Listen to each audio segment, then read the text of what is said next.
સાહેબ કર્મ મહત્વના છે, બાકી અશ્વત્થામા હજી જીવે છે, નર્મદા નદીની પરિક્રમા કરે છે.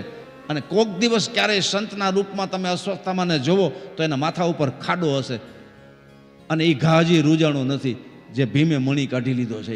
અને 7 ફૂટથી વધારે ઊંચાઈ છે, ગોઠણથી લાંબા હાથ છે, અજાન બાહુ છે, આંખ લાલ છે, અને આવો તાળ જેવો હજી જીવે છે અશ્વત્થામા. પણ એના કૃત્યોને કારણે ભગવાન કૃષ્ણે કીધું કે તું લાંબો સમય સુધી અહીંયા રહે અને તારા કરેલા કર્મ ભોગવ, તને મૃત્યુ નહીં. સાહેબ, મૃત્યુ એ તો આશીર્વાદ છે. અશ્વત્થામા જીવે છે ને રોવે છે, અને ભગવાનને કહે છે કે હે દ્વારકાધીશ, મારી ભૂલ થઈ હોય તો મને માફ કરો, પણ હવે મારાથી રહેવાતું નથી, સેવાતું નથી.